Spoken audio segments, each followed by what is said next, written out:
again, everybody. Welcome to the Backbone Podcast, where common sense still makes sense in a world that is sick and only getting sicker. And after last night's woke revival, the woke is back.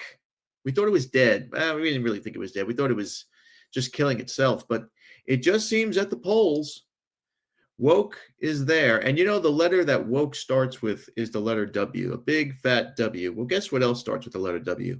Women. Women are the destroyers of society.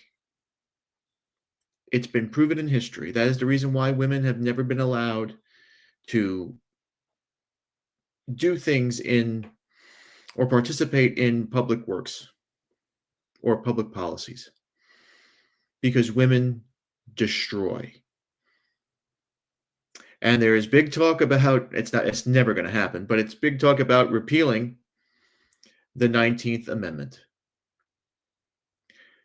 Who is to blame for this besides women? Specifically, who is to blame for this? Well, it's our good friends, the white woman. White women heavily voted left last night. This stat over here doesn't particularly mention white women, but it shows women in particular. And if you look at the stats closely, and I'll read it to you, women between the ages of 18 and 29 last night voted 84% left, Democrat.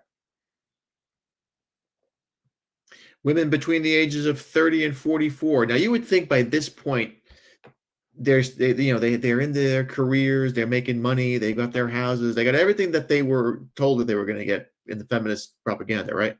So they would want taxes lowered and they would want things to be a little less expensive. No. 65% vote Democrat. Now, as the old adage says, the older you get, the more conservative you get. So women between the ages of 45 and 64, 42%, but that's still high. That's really high. It's still a lot higher than it should be. I mean, the fact that you have men 45 to 64, 45, that's disgraceful too.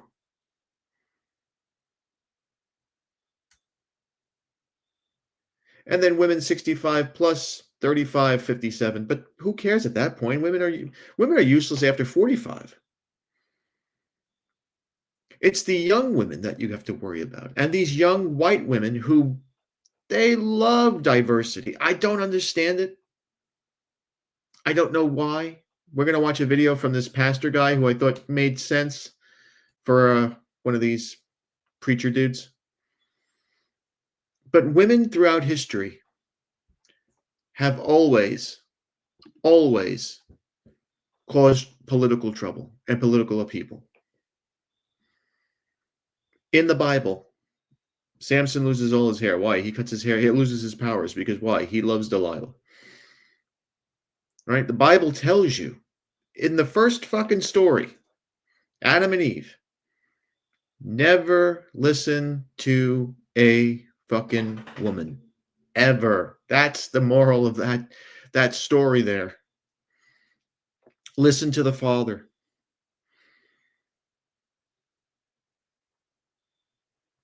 Even during the Roman time, the Greeks wrote tragedies about this.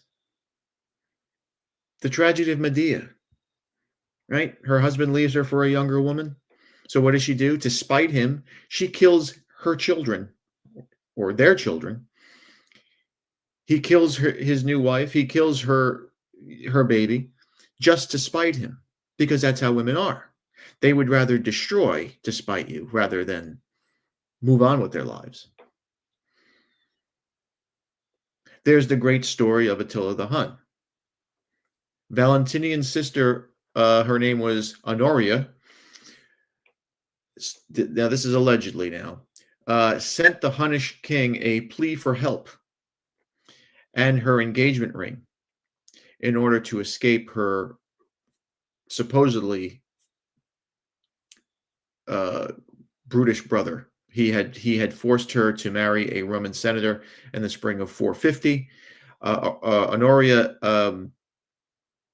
then sends Attila the Hun this letter and this engagement ring asking for marriage. Attila chose to interpret the message as such.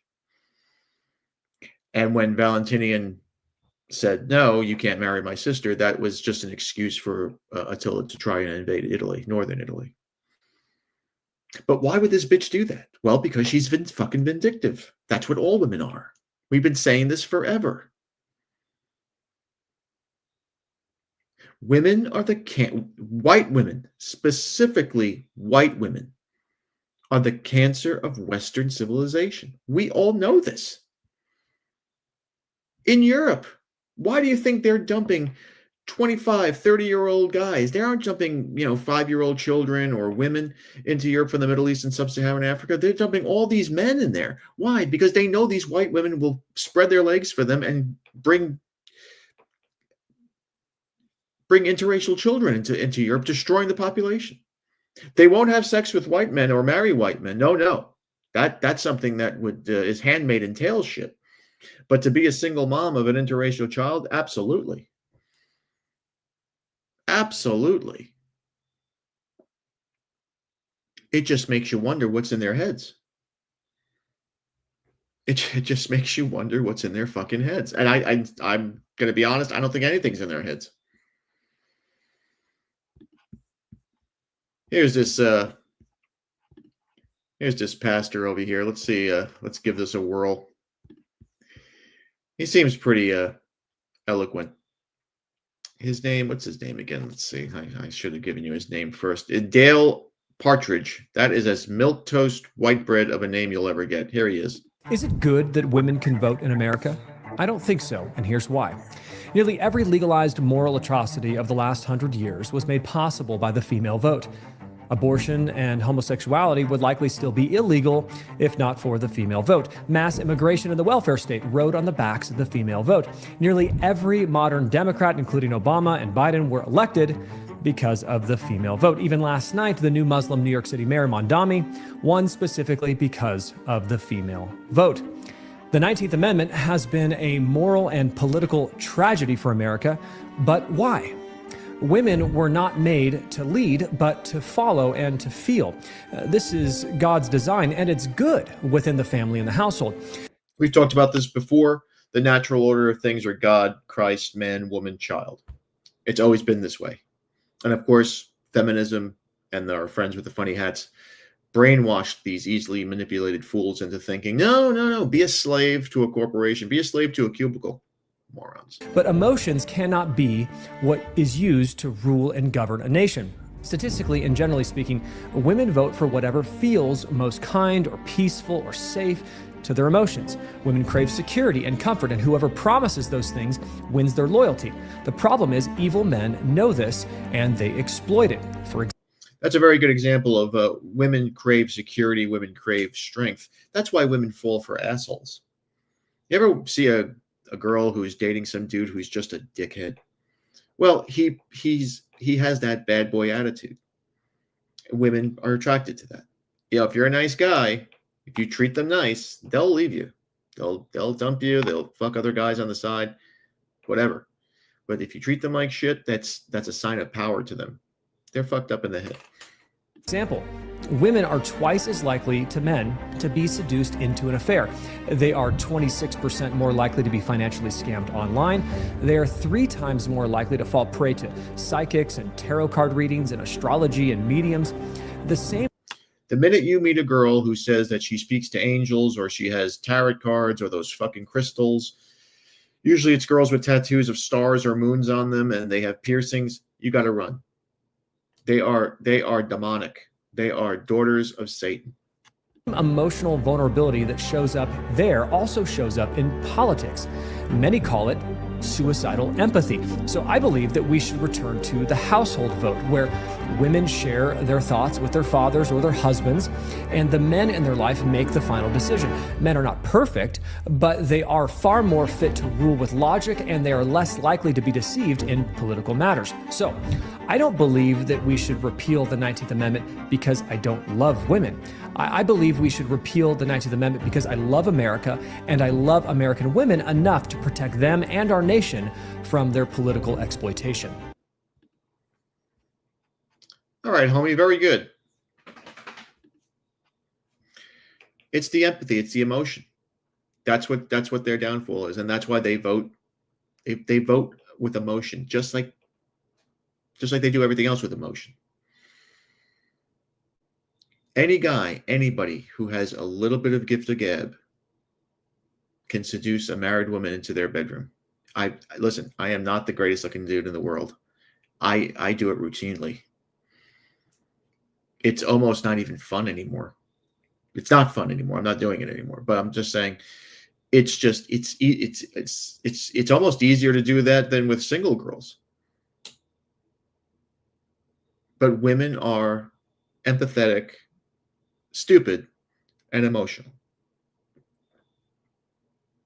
Especially white women, because they have this empathy, like this guy said, of being put on a pedestal by their fathers, if they had good fathers, real fathers, being put on pedestals by other white men if they're beautiful, and they hate it.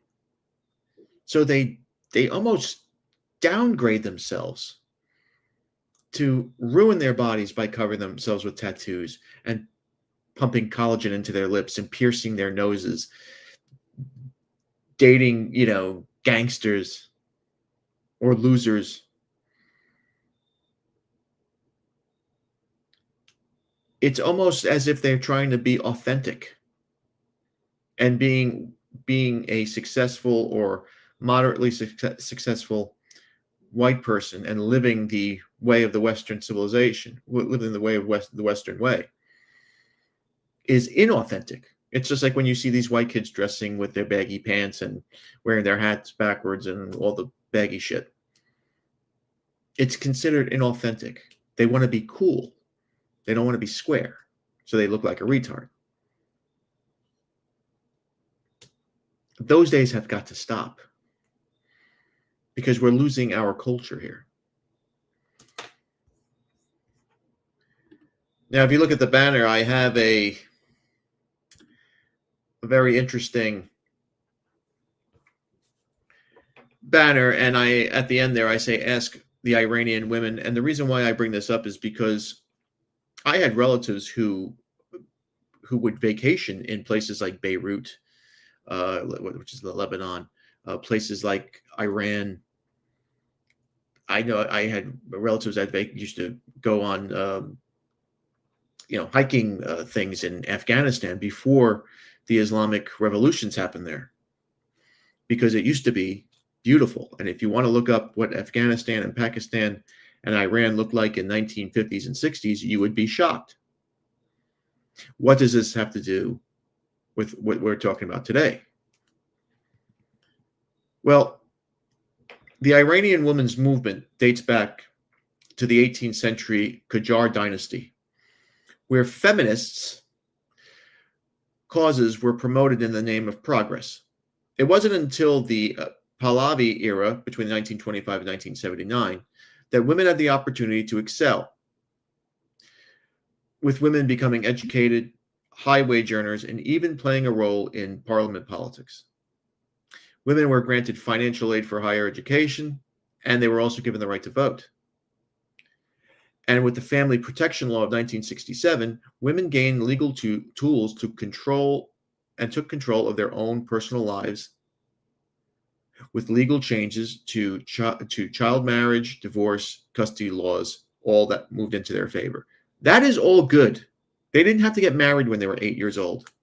They could get divorced if they wanted to. And they had the right in these Islamic countries. The fathers always take the children without. There's no court system there, so the women had a right to have, partial parental rights, which is I agree with. While the Pahlavi era had its critics, its impact on women's achievements were clear. However, in 1979, much of the social unrest came in response to the westernization and fear of capitalism in Iran, which many felt created economic disparity and threatened to traditional culture. Yet traditional Iranian culture included a wide range of customs and religions, not limited to the specific Islamic culture that would come to dominate Iran under the Islamic Republic of the Ayatollah Khomeini. In the initial climate of the revolution fervor, many of Iran's female intellectuals joined the Islamic Revolution in favor of the democracy the Khomeini initially promised. One such woman was Nurhazmi Omari, former political editor of Kahan, and the only woman who interviewed the Ayatollah Khomeini. During this interview, she confronted him about the role of feminism in the revolution. Quote, "Some people say the Islamic Revolution is a regressive movement, but accepting me shows the Islamic Revolution is a progressive movement," Khomeini replied. We didn't ask you to come. Islam doesn't need to be progressive. Progress is not what you think, end quote. Omari ended up publishing the interview with this title, quote, "In Islamic government, there is no dictatorship," end quote, and gave Khomeini the benefit of the doubt. With the promise of democracy, did she ignore the warning signs? In March of 2021, she reflected on that conversation in the Iran Wire. Quote, "For the first time in my professional life," she said, "I was introduced to the concept of fear and a situation whereby the interviewee tells you what to write." So basically, she was told what to write. She followed directions like a good little girl. Why? Because she was afraid. She wasn't going to carry her cross. She lied to every person, every woman in Iran. And she should be ashamed of herself. She should be wearing a burqa. There's no way she should be showing her fucking face. On March 7th, 1979, Ayatollah Khomeini announced a mandatory Islamic dress code whereby women lose most of their rights. Rollbacks in family law rights occurred, and now the infamous morality police were established to enforce them. Today, the authorities arrested thousands of women for their clothing. The punishment is imprisonment sentences, flogging, or a fine. Women get slapped, beaten, dragged, and pushed into police cars in public, and sometimes even by catch pole, which is a long pole with a noose that comes into the end, what dog catchers used to use for dogs.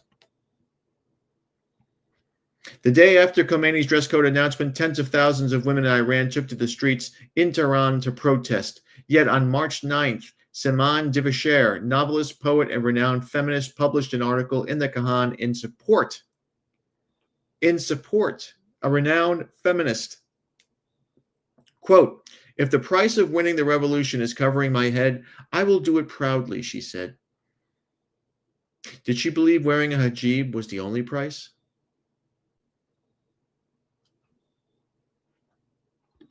That's what happens. That's what happens when women have a voice. They destroy themselves. These are pictures of Iran, pre-revolution, 1970s. These are women sitting around just like you would see in Central Park or in any place in America, reading books, wearing skirts, wearing shoes. They look lovely. A couple of people hanging out. Maybe this is a college campus. Everybody looks like they're having fun, enjoying themselves. This is a university. Women, men, mixed, sitting together.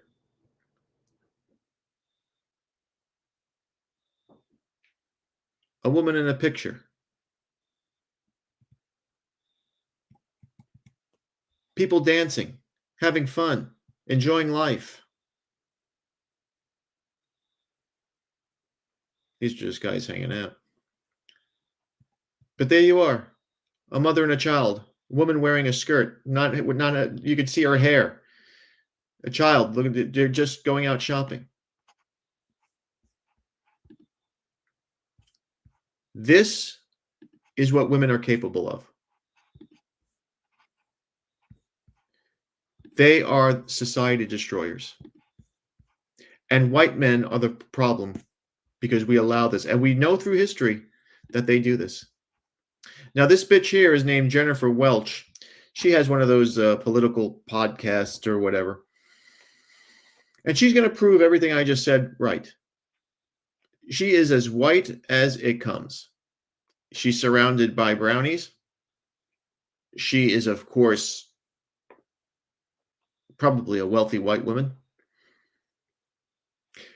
But she's not content with how society is today. She wants more diversity. She wants more people around her looking like these guys. And ask that woman who used to work for 60 Minutes when she was in Egypt what happened to her when she was surrounded by guys who looked like that. They molested her, felt her up, ripped off her bra. What was her name? Laura something.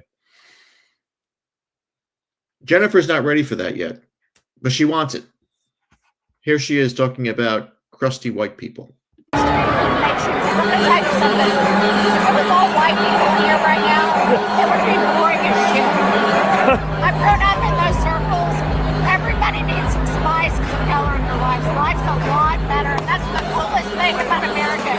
Americans have no culture except for multiculturalism. Well said. And we need to teach people how to embrace that. These crusty white people need to learn how to embrace it. Let me tell you something. If you couldn't hear what she said, if this place was filled with white people, it'd be boring as shit. They need spice and curry. She says white people have no culture. And that's why the only culture that we need is multiculturalism. The funny thing is that I want to know who her friends are. Listen, I grew up in a Dago neighborhood. We had a fucking blast. I mean, most of you guys out there who, maybe if you're in Iowa and Nebraska, you may not realize it, but if you came to my neighborhood in the 1980s, 90s, and early 2000s, dude, it was incredible. This bitch didn't grow up with me. And trust me, she doesn't look like a barrel of laughs either. This is the first woman you'll see complaining if she has to wear a hijab. This is coming. I'm telling you, it's coming. Nobody believes it.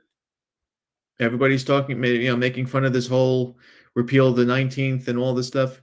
The minute white men gave women or anybody else other than white men the right to vote, it was over. It was over. The 19th Amendment to the U.S. Constitution reads, the rights of citizens of the United States to vote shall not be denied or abridged by the United States or by any state on account of sex. That is the 19th Amendment. And there you can say was the beginning of the end, maybe the fall. I think this happened, May 21st, 1919. It was It was certified August 26th, 1920. So you can say almost 105 years ago, the start of the American decline began. And it's the only people to blame are white Christian heterosexual males. The only ones. And it's the American Anglo Protestant, the WASP, who made this happen. Because the Catholics would never allow this to happen. Never. Never. Protestantism is weak. And look what it's doing to America. We now have, if you look at all the countries in Northern Europe, all of them, Germany, Angela Merkel, woman, Protestant Lutheran country, they are on the brink of disaster. England, Anglican, Protestant, they had, they might as well have had a woman prime minister. They've had men who act like women. You can't even recognize London today.